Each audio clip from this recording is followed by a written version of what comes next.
Position vacant, wanted, one robot to complete our semi-final lineup. Applicants must be ready to rock and roll. Dance a waltz, a terrible tango. Saints alive, a jive too. No, we don't need dancing or prancing. We need crashing and smashing and bashing. However they've done it so far, in and under, over the top, 15 robots through. Who will join them with a shove or a push? Now listen, just shush robot ears. You think you're up for the job? You'll have to shoot down the Robot Wars mob.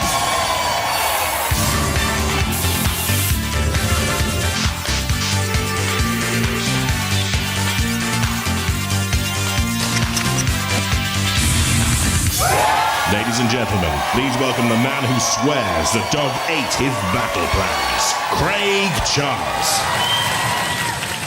Robots fall into two groups. Either they're your Terminators, psychopathic killing machines who'd sooner cut off your arms than say how you're diddling, or they're like C-3PO, always packing a light lunch whenever Luke Skywalker goes on a suicide mission. So which category do the robots in Robot Wars fall?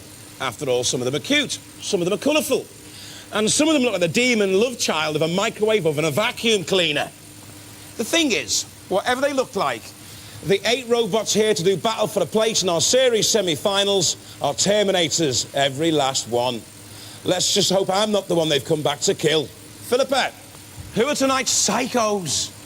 Thank you, Craig. We have a gathering of stunning robots in the pits at the moment. This is Victor, first up. You can't see, unless you come round here, the flail, which is the most significant part. If you can... Wow. And apparently it goes so fast that it goes blurry, so that's going to inflict some damage. Look at this monster. This is, how do you pronounce it? Tomtron. Thank you very much, because I'm not very good at my pronunciation. Is it the most beautiful creature? It used to be a lot more lethal, but it was far too big and far too heavy, so they had to take off half the weapons. But the important thing is they kept the decoration, which I think is really good. This is Trident. In here is a modified stair lifter. Would you believe it? But it's shiny now, and it's beautiful. Hopefully not to have too many scratches on it. You may understand why this is called Scarab when you look at its pincers. And how much pressure did you say these two can inflict? 2.5 tons at the tips of the jaws. Yeah, which that's got to hurt. And hello! Hi. Dreadnought team. Yep. No, Dreadnought, well, team and helper. Because Ken, you may remember, is on holiday in Florida. So we're not saying hello to him because we're very annoyed with him for lying by the pool. It's outrageous. Modifications include... New motor for the forks. New motor for the fork and a complete makeover. And a complete makeover, new shell. It's fantastic. This is a new one, Ratus, who apparently is very old because he came through in the 17th century, in the 14th century. Was it that long ago? Oh, my memory. You've forgotten. Carrying the bubonic plague. Ratus used to be a lot longer, but then they realised they couldn't fit him in the car and bring him to Robot Wars, so they had to cut him in half. He still works just as well, though, apparently. This is Psycho Killer. They tell me it's Salvador Dali painting on the front. Yeah, I can see. Classic wedge shape with the axe. So hopefully that will work very well. We know from the past it does. Smidsy stands for... Sorry, mate, I didn't see you. Which we'll be expecting this lot to say when they come out of that horrible arena. The gnashing jaws of doom will be inflicted on anyone who comes anywhere near Smidsy, I think. What, the gnashing jaws of Ratus spreading pestilence? Or will it be Smidsy for sorry mate, I dented and smashed you? Twin Trin against Trident, looks like a shiny wheelie bin. Scarab with the pincers against Victor 2, here to stay or gone in a blur. Psycho Killer, Dali on a wedge against the alien-looking Dreadnought. That's how they line up in round 1. Too late for our robots to kiss and make up now. Let the wars begin!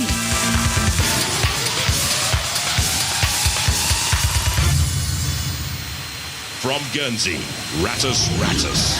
The longest in the heat, even though it has been chopped down to fit in the boot. The chassis from an old desk, its forward-facing spikes and battery-driven flail are dangerous. It'll dent a few hopes, that's for sure. Hi, I'm Gary. This is Rick. This is our robot, Ratus. It's called Ratus, which is the Latin name for the common rat. As you can see, it's quite common. It sustained some injuries previously in other fights when it came from Mesopotamia in the 11th century. It went across Europe in the 14th century, killed 25 million people, and now it's here at Robot Wars. From Kent, Smidsy. They describe their weaponry as gnashing jaws, crushing jaws, lift you up and dismember jaws. Cool, they can't jaw this team. They say it took 6 weekends to build and 6 months talking about it. I'm Mike Reed of Team Ixion. This is Robin, who's our driver, and Andy, and this is our robot Smidsy. We've called it Smidsy because it stands for Sorry Mate, I Didn't See You. We're motorbikers, and if you get knocked off by a car, the first thing the driver says is, Sorry Mate, I didn't see you. We've made Smidsy so it'll be flippable, run either way up, and we've got the jaws so that we can change them. We can go under another robot, over the top of it, depending on which way up we are. Roboteers, stand by. Ratus Ratus from the 14th century. What's that all about? Gary Pike and Richard Ozanne, his teammate, and Smidsy there, 2, with the driver, Robin Bennett, in control. When it opens its jaws, Smidsy looks like a giant, great big black and red clothes peg, I think. But it's Ratus Ratus on the attack. No gnawing jaws, but there at the back, the flail. There's Robin Bennett at the controls of Smidsy. Spent 6 months touring Australia by motorbike. They are all big bikers in the team. And how annoying is it when a car driver says to you, a biker, yeah, I didn't see you, mate. Now, it's Ratus Ratus just gnawing away at Smidsy once again, pushing him in towards the CPZ. Don't forget, once you've been pushed into a CPZ, the house robot can grab you. Let's have a look at this moment again. Ratus Ratus up and over Smidsy and bouncing healthily away. Again, the little push. You can see there, the tactic being used is to push towards the CPZ. Kilolot's waiting for anything loose. Ratus Ratus, the more aggressive of the two so far. Onto the arena spike, which has become such a feature of this series. And really, Smidsy doing very little attacking work. It's all Ratus Ratus, and eventually, I'm sure, he's just going to push Smidsy in towards the CPZ. It'll get there in the end. Bouncing around. It's dead metal awaiting. Can't come out of the CPZ to gather a robot unless it's on the fringe. Smidsy low enough to avoid the pincers of dead metal. Robin Bennett trying to get Smidsy on the attack, perhaps. Needs to. In comes Ratus Ratus with one drive. Poised to come in with another. Slamming. Oh! Ratus Ratus in trouble. Slammed against dead metal pincers, and the body shell almost came flying off. There you see, separated from the main frame, the chassis made from an old desk, and off comes the fur-covered alloy shell. And now, onto the flame pit as well. So, trouble here for Ratus Ratus. What on earth is that underneath the top part of the jaws, if you like? Gary Pike looks bemused. A little twitch from him, and also from the front of the rat. And was he caught in a rat trap there? Well, there's still life in Robin Bennett and his team. A little tug on the beard of Andy Pugh there on the right. Now the circular saw of dead metal slicing into the top of Smidsy. It's going to be quite close, this, in the end, unless Smidsy's pushed towards the pit! Get in! Get in! Pit, pit, pit, pit, pit, pit! Yes! Smidsy's finished. I think Ratus Ratus deserved it in the end. The rodent rules. Ratus Ratus go through.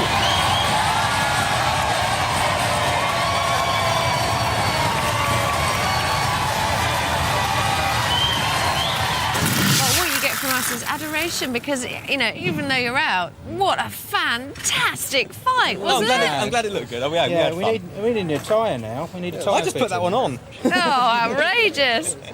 But you inflicted some damage there on Ratus Ratus. No, we didn't. They inflicted it on They themselves. rammed us badly and damaged themselves. And the Ratus Ratus are really good guys. And, like, we wouldn't have even fought today if they hadn't lent us half their tools and a good chunk of their spares. Really? Yeah, they were the really spirit good in the pits has been amazing. We've been working on that for the last 2 days. So, what can you say? Wonderful. Fantastic. Really good bunch of people. Look! All this woodwork gnarled up. Some nasty spikes out there. What was this bit that was hanging out? That was to stop the front from collapsing, which didn't work. No, it's all in bits in there. It is. But we won. You won. It was won. stunning. I was saying to the other guys, it was one of the best fights I've seen in an awfully long time. But I have something to say to the other chaps. Sorry, mate, I didn't see you. Aww. But I tell you, you fight a good fight. It's a speedy robot. It is. It's fantastic. But really, seriously, are you going to be ready to fight again? Because look at the state of that. Just a cosmetic just wound. cosmetic. It's not. It's nothing. It's not. Innards were falling out. We've had worse, haven't we? We've had worse. We've had worse. Yes, Okay. it's only a flesh wound. Okay, you'll be all right. Indeed. Well, I'm very proud of you. You're not afraid to get your whiskers frazzled. Whiskers frazzled or not, Rattus through, and next up, Trun against Trident. From North Wales, Tun. What work has gone into that spooky-looking fiberglass shell? The motors are from 12-volt wheelchairs. It cost just £200 to build the intrinsic parts. My name's Mark. I'm the team captain of Tum Trum. In my team, I've got Ian and Nick. Our main weapon for Tum Trum is its forehead at the moment because we had to take the weapon off the front. It's made out of fiberglass and it's developed over a period of time and didn't start off quite like this the first day. From Leeds, Trident. 2 drive motors and another for the weapon make this tri-drive Trident with an axe body shell of stainless steel. The chassis is a modified stair climber. At 20 miles an hour, it's the fastest in the heat. Hi, my name's Stephen, and this is Neil and Peter. He's the captain of the team, and this is Trident, our robot. It's got these stair climber wheels and an axe weapon powered by an electric motor. Roboteers, stand by. Tun, magnificent. Teacher Mark, Ian and Nick, his pupils. And Trident. 3. Young Stephen at the controls. And it's the slow progress of Tun against the far nippier Trident. And I'd say at this stage Trident has the more potent weaponry. Oh, what a shame! That shell is already being splintered. The face, the gargoyles, the twisted masks of terror. And that's just in the Robot Wars pits at lunchtime. It's Trident spinning to come on the attack again. I think one of the big problems with Tun is a lack of mobility at the moment. It can only get up to 5 miles an hour at best. At worst, it seems, to be honest, immobilised at this early stage. They did have a big snowplough on the front. They had to take it off to make the weight for this heat. It seems to lack weaponry. And just about everything else. Trident edging around. Oh, what a disappointment this is. So much work has gone in. Look at the great teeth on the back. There's the mask, the horns as well. Snakes are in there, everything's in there. A robot built from hell. Oh dear. Hardly a heavenly performance by Tun. Trident nudging in again. Almost feels sympathetic, I think, to its opponent. A little bit of smoke coming from somewhere. Shunt coming in now on the attack, maybe to finish it off. The camera on the front of Shunt, of course. Oh, the axe on the back of Shunt, nudging Tun almost up and over. Oh, the fiberglass is on fire as well. That just makes things worse. Now Matilda coming in with the chainsaw on the front of Tun. There goes the axe. Here comes Matilda on the attack. Here. Tun's lost a little essential bit. So, on fire, Cease. deaf as a post, and finished, Tun, to be honest. Beauty, no match for brawn. Trident are victorious.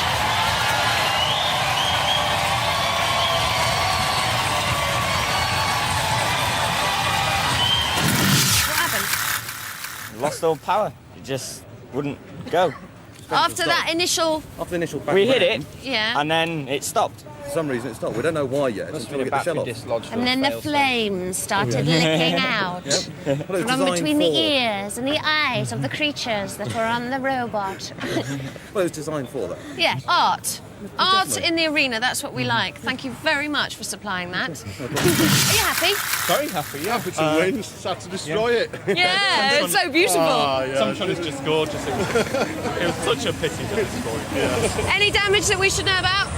The weapon seems to have stopped working. Yes, we did wonder if that was the case, because you weren't going for it with the weapon I know, at that's all. why I was just swinging the back round and hitting it with that. That's all I Okay, could do. well go and fix it then. In the rubbish, Twin, Trident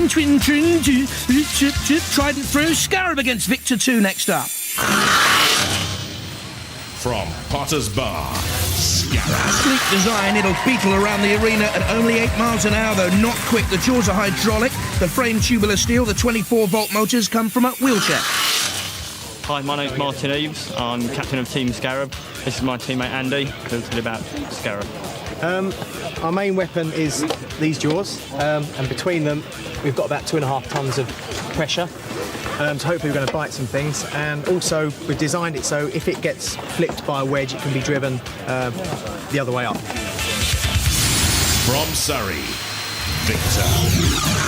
Wakey, wakey! The main weapon's a Morning Star flail, 2 foot in length. The body shell's made of steel, powered by 2 wheelchair motors. Took 6 months to rebuild from the last series. Hi, I'm Guy, team captain. Teammates Gareth and Kenneth. This is Victor. He fought in the last wars. Still got scars from Matilda. It's the same frame, but with a much improved weapon at the front, which now spins around and also goes forwards and backwards. This was Victor in the last wars. Damaged by Matilda, we heard. Running the gauntlet and straight into Kill-A-Lot. Guy was at the controls.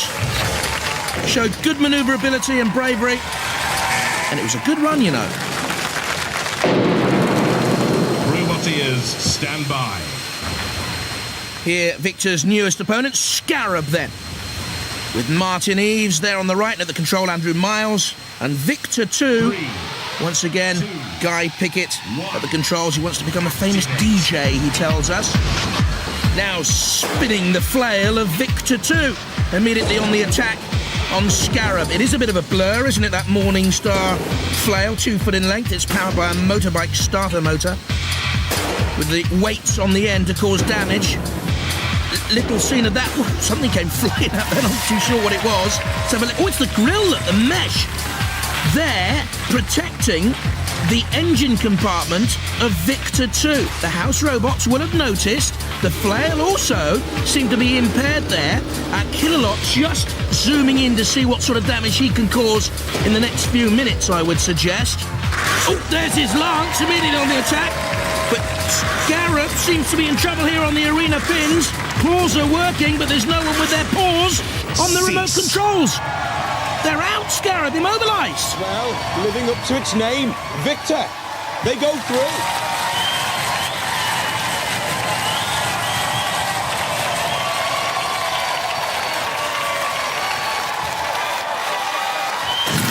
You got disabled, and it seemed to be about when you went on the spikes.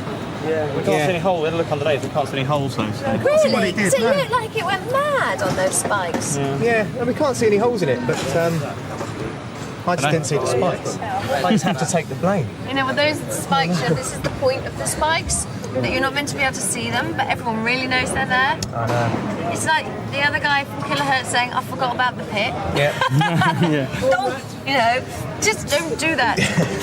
I mean, I know you've won, and congratulations, but do you think that's a bit too high because it's kind of looping around over the top? Well, it should have come down, tilted a bit further forward, we thought. Oh, it was designed to go down a bit further, but it didn't go down a bit further. Let's go into a war and forget about the enemy. Scarab, you sure? Victor 2 through. Psycho Killer next up with Dreadnought. From the Wirral, Psycho Killer. Took 2 months to build. The axe is powered by a wheelchair motor, ready for thrills and suspense. Hitchcock Psycho wasn't as frightening as this.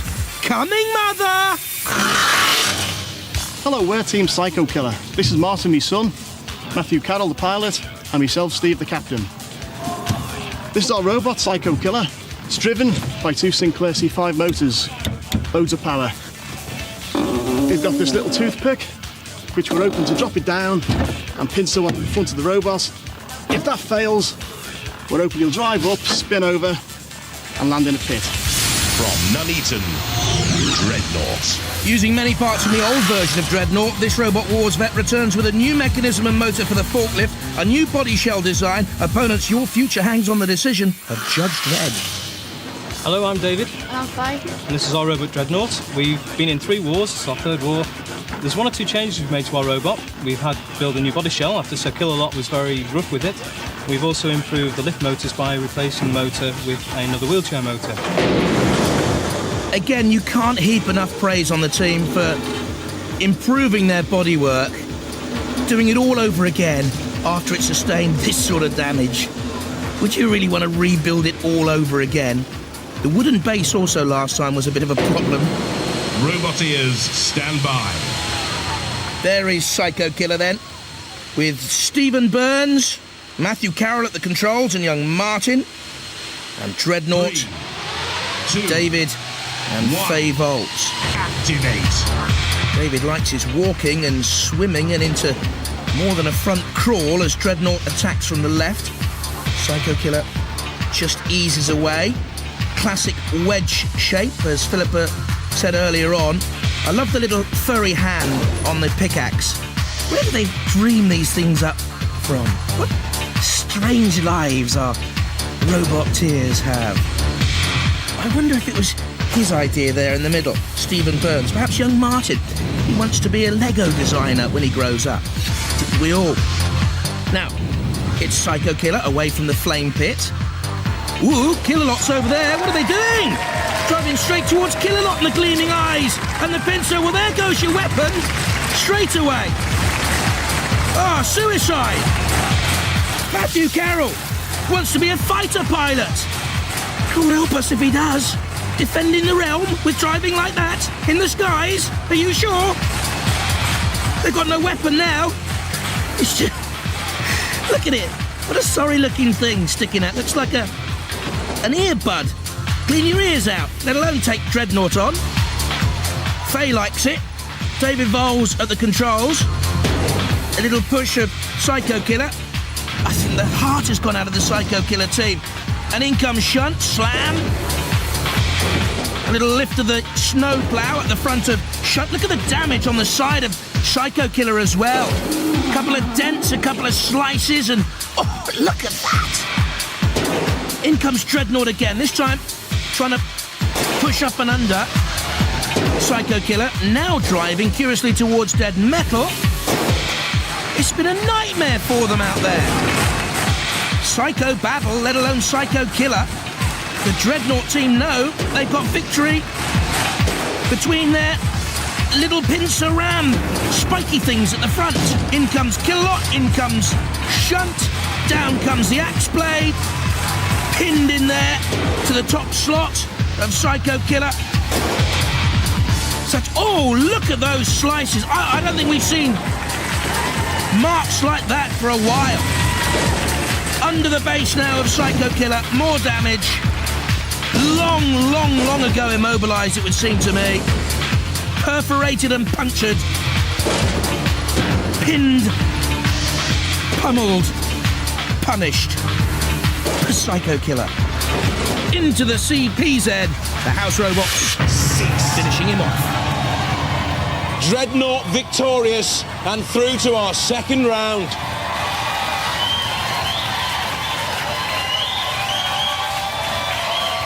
This was classic. We have got a lovely souvenir. Chopped straight through it, didn't he? It might come in handy.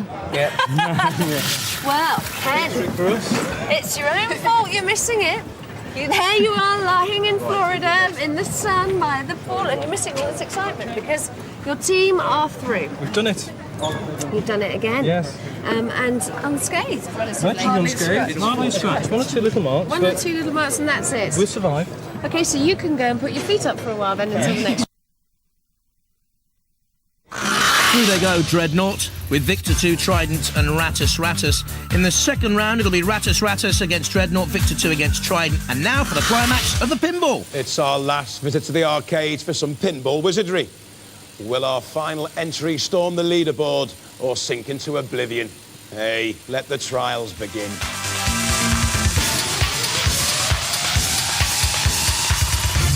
The very last run of the pinball. Let's see how we've got on so far. Dominator setting the early pace. This was a good run. Consistent and accurate, 160 points scored. Crusader started well. Went into the pit. Daft as a brush. Eye of Newt didn't score quickly enough. Got torched by the house robots. Six Pack trundled through bravely, we thought. Not a bad run at all. Now the highlight for Kilohertz was the multi-ball release. The low point of the Kilohertz run being bashed, smashed and crashed by the house robots. Rocks 2 wasn't great. Oblivion 2, not much better. Heading for oblivion in the Robot Wars history books. Inquisitor didn't ask too many questions. We didn't find answers there. But then a new leader emerged. The last heat saw Razor eclipse Dominator, a close shave, a Sweeney Todd chop at the other competitors, and indeed, Razor still having time for a nip at the house robots. 210 points scored, magnificent. 50 clear of Dominator. There you can see the bravery of Six-Pack. But Mortis can kill off even Razor if it runs true to pedigree, with that axe and lifting arm, and quite heavy too, to dodge the house robots. The Mortis team of Rob Knight, Arthur Chilcott and Benjamin Gordon. Rob, Arthur, veterans of Robot Wars. Arthur in the middle. Rob Knight at the controls. Roboteers, stand by. Most sophisticated controls we've seen in Robot Wars, really. 1. Activate. Mortis, really hungry to get out on the attack. And taking those barrels first. Well, this is an unusual route, an unusual tactic, and the sphere goes down too. Good point scored early on. Mortis needs to get out beyond the barrels, changing direction to try and dodge Kill-A-Lot, veering away from the barrels. Needs to get up and over that ramp, I would think. No, deciding to go for the multi-ball release instead, using the axe just for a final blow. No targets hit. 50 points for each target. On the side wall, 75 points for the target down the bottom of the arena. More barrels here. Now up and over the ramp. This is a very, very unusual route. I don't think that'll count. They didn't complete the ramp. Taking on Kill-A-Lot, that won't score you anything. Get you in trouble, I should think. Kill-A-Lot has the freedom here of the whole arena. But as we speak, Razor's still looking good here, I think. Mortis, time is ticking down on you to close on that huge 210 points scored by Razor. Would he go up and over the ramp again? They've lost their way here, Mortis, after that bright opening through the car door. More points to be scored, but if they back too far in, they nearly went into the pit. They got themselves between a rock and a hard place here. Mortis trying to get traction with the great tank tracks. Now edging towards the door. But Rob's got himself into a real pickle here. There's a brick underneath Mortis as well. Came to an end prematurely, really. Good run from them, but not good enough. They enjoyed it. Opening gambit saw them take on the barrels in the top right corner of the arena. The sphere trundles its way towards a pit there in the top left of your picture. Then the multi-ball release. More points scored there. Against the barrels in the other corner of the arena. But only 60 points scored for Mortis. Big disappointment for them, down towards the bottom. Razor, though, with 210 points. Worthy champions. A brilliant run from a splendidly entertaining team. Simon Scott on the right, Vincent Blood in the middle, Ian Lewis on the left-hand side. And Razor, the Pinball Warrior Challenge champions, deservedly so.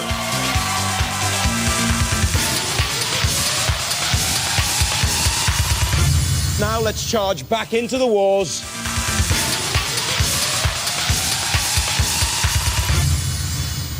Lining up in round 2 of Heat P, Ratus against Dreadnought, Victor 2 against Trident, and don't forget they're playing to fill the last place in our semi-final lineup. Ratus, Gary Pike there on the left-hand side, and Dreadnought, David Bowles will take the controls. Ratus, splendid design. Dreadnought looks awesome, doesn't it? Roboteers, stand by. 3, 2, 1. Activate. Ratus is the heavier, but Dreadnought probably is the speedier, and you wonder what damage Ratus took in its last battle against Smidsy, when the shell, don't forget, was lifted up and almost off the main chassis of Ratus, which obviously has a problem here right from the start. They say it came from the 14th century. Well, the engines have probably ground to a halt long ago since then. And Dreadnought here, very much in the ascendancy early on. There's no life in Ratus at all. Well, It's Dreadnought that will be going through, I would think, on the evidence of what we've seen early on here, to the splendid times, and hardly Boomtown Rats. Ratus edging away from the pits, into trouble, because now you see the house robots can come in. They're allowed to come in for the kill if a robot's been immobilised, and let's be honest, it has. Hard cheese for the rat, and Dreadnought's really won here by more than a whisker. What we'll see here at the tail of this heat is no future for Ratus, despite the whirling tail there, the flail at the back, and the forward-facing spikes doing no damage whatsoever. Matilda shunts it around into the CPZ. Oh, lovely, says Bash, with the pincers to create a little bit of damage. I think really that the damage was sustained in its first round victory here, Ratus. You can see where it's been patched up for this second round clash. All Dreadnought needs to do is stay away from trouble, unlike Ratus, which has now been sliced apart. Well, it really is caught in the rat trap there, isn't it? It's Matilda's chainsaw, bumping and barging. Gary and Richard in the Ratus cherry picker. In comes Dev Metal now. A little bit of a slice.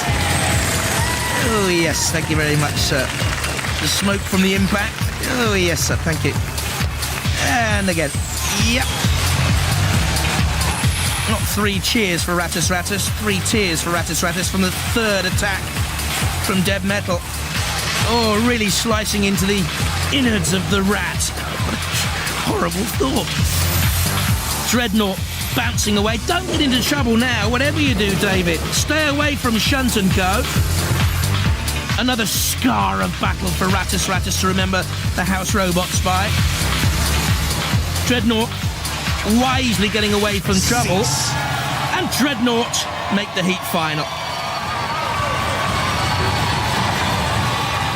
It's back to sewers for Ratus as Dreadnought fights on. Where do you think you're going? You can't just sneak off like a little rat down a sewer. Well, this is a big rat and it's not going down any sewer, but it nearly went in the pit. It's a very big, very dead rat, unfortunately. What happened? Why did you stop? Well, it worked. We didn't start. Some tests and then it just died. You didn't start? You did a little bit, didn't you? It moved, it went tweak and then just shut down. Yeah. Dead. That was it. That was it. So we haven't had a chance to find out what's wrong yet. It suffered from its own plague, I think. Yes, the bubonic plague got to it. Oh, lovely. That was easy really for you. Another easy round, yeah. Made very easy because the rat died. Well, that's what happened to us last war. Yeah. We died. Yeah. So I know how they feel. Oh, so you it feel really is horrible. Avenged as well. A little bit avenged, yes. Well, it was hardly a close squeak. Ratus out, Dreadnought through to meet the winners of Victor 2 and Trident. Well, Victor 2 team, you've been pitted against Trident, who, what are they? Still polishing their robot? They're still polishing their robot, yeah. And yet you're just about to go in there. How do you feel about them as opponents? Well, we're a bit worried about damaging their lovely shiny bodywork, and we did say we'd put feather dusters on the end, but we decided against it. Okay. All right, so confidence then. Yes. Confidence reigns supreme in the Victor team. Good luck. Vigo. We're discussing driving straight into the pit to get it over with. Really? Yeah. Oh, is that how you're feeling? Yeah. They're really confident. I know. You're not? No, well, we weren't ready for it. Hey, it looks good. Gosh. Are there any real problems, mechanically? Like, it doesn't work very well. Really? Does it not? The weapon doesn't work very well at all. Your weapon's not working very well. And after the first match... You don't want to go in unprepared. Yeah, it's all right. We'll manage. It's going to go. Fail to prepare. Prepare to fail, Trident, against the Victor 2 team. Once again, Guy Pickett at the controls. Roboteers, stand by. 3. There he is. Kenneth Goddard on the right-hand side. Once met Michael Schumacher, so you can expect Victor 2 to be speedy with the flail. The shiny Trident team. They say their weapon's been damaged. Well, it's being used, but it was no more than a tap, really. A little bit like a woodpecker trying to tap its way into a tank and not causing too much trouble at all to Victor 2. Now, we know the Victor 2 flail weapon is limited also. Spins in a blur, but doesn't really cause too much destruction. We've seen better weapons of that type, and Well, at the moment, the weapon has just stopped on the front hacking blade of Trident, the great pickaxe coming down. Victor 2 are trying to get the controls working again, I should think, on that weaponry. They need to, and it sparks into life again. One of these weapons powered by car starter motors, motorbike starter motors, and they've got it working again. Victor 2 towards the pit, spinning, whirling like a whirling dervish, but demonically into the pit. And it's Stephen Bennett, the controls of Trident, who goes through, and Victor 2 teetering and toppling, and in the end toppled into the pit. Oh, Guy! Pick it out of that pit. It rests in pieces. Victor 2. Well, Victor was not victorious. Trident goes through to the next round. Let's hear it for Trident. Well, how do you think that went? You obviously won. Yeah, we won. Lovely. And the axe works well. The axe it's pretty strong, isn't it? It is. It's very strong. It's a strange robot design, really. Why have you got, say, one wheel on the front instead of, like, 6 wheels on the back?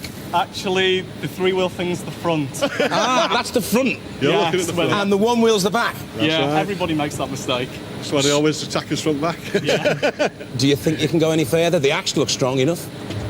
We'd like to have a go, you know. Ladies and gentlemen, can we give a round of applause for Trident? That's Trident through to the next round. We went in the pit. Like so many other great ones. We decided not to dive straight in there. We let them push us around a bit first, and then we went. And we're sending him back to McLaren. We can't put up with his driving any longer. Really? Yeah.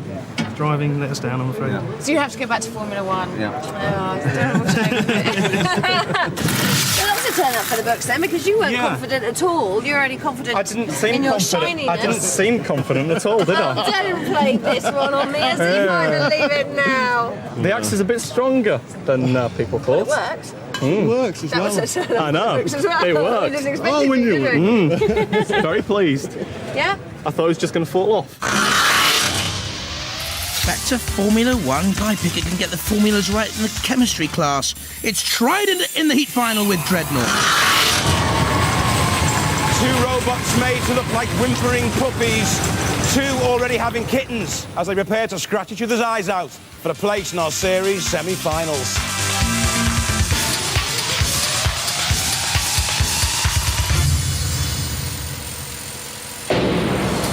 The scalp so far for Dreadnought, it was Psycho Killer first of all, and then Ratus. And for Trident, Twin Turin defeated, and then Victor 2 in the pit. Trident, you've got a lot of wheels. Yeah, we have. Have you got a lot of bottle? No, basically. How do you think it's going to go? I have no idea. Anything can happen in the next couple of minutes. Are you not feeling confident? I'm not unconfident, I'm not confident. I don't know what will happen against Dreadnought. I've no idea. This is for a place in the series I know. semi-finals. I know. Prepare to do battle. Good luck, lads. Dreadnought. Aye. How are you feeling then? Quite confident. We've come a lot further than last war. You have, haven't you? Yes. Prepare to do battle for a place in our series semi-finals. Give them a round of applause, ladies and gentlemen.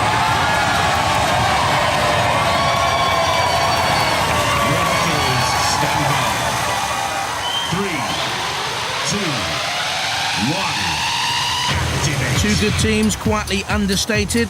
Dreadnought nervously away, perhaps Trident on the attack with the axe weapon they say is so powerful. Not too sure about that. Dreadnought has the splendid body shell, newly designed after the damage from the last series. David and Faye Vols are Robot Wars veterans. Again, Trident on the attack. The forklift at the front of Dreadnought has a new mechanism in this series as well. A really good robot, they say Trident is, with those curious wheels on the front. Again now, this time the pickaxe has caused a couple of dents there.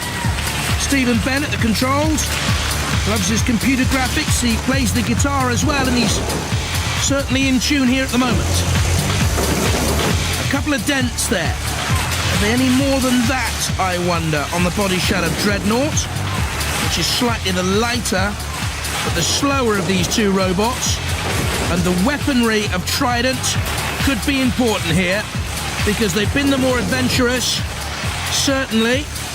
Friction smoke on the side of the arena, thrown into the air. Dreadnought's pinned in there. At the back, the pickaxe of Trident holding it in position.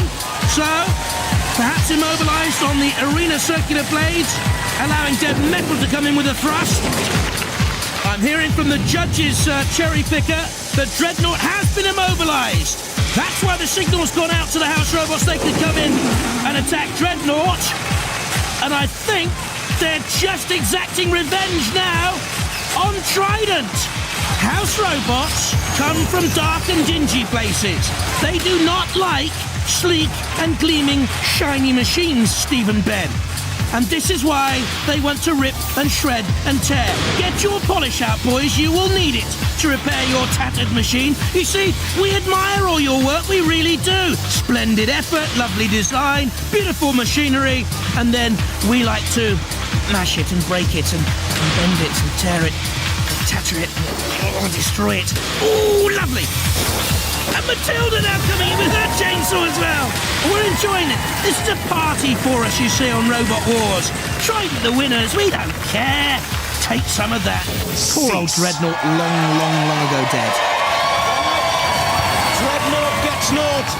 It was obviously disabled long before Trident. The house robot's a bit naughty there for going in on Trident, but Trident goes through to the series semi-finals.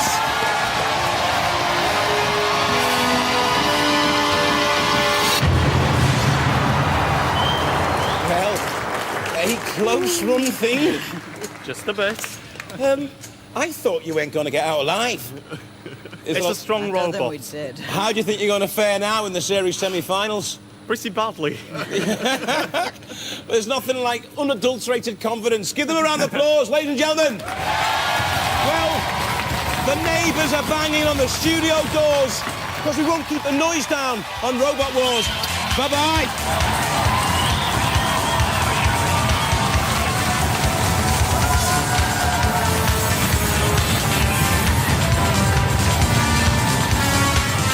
After 16 heats, 128 robots, we're down to 16. We're back next week with our first semi-final of 8. And what a lineup we have for you as well. First of all, Firestorm, Zippy and Nippy. There's Pitbull, a roly-poly growler. Big Brother, ominous, omnipresent. Thing and the Addams Family team. They're back, the reigning champions, Panic Attack. Sure to cause chaos too, with its big flipper. Mace 2, very persistent. And of course, if they can get things straight, robot number 8, today's winner Trident, through to the first semi-final. Now that you've got decent air conditioning, It shouldn't overheat. some nice aerodynamic moulding, you should be even faster before. Yeah. Oh, yeah. Before, yeah? That's why we let them do it. Good. I mean, I knew you were letting them do it, of course. Of course.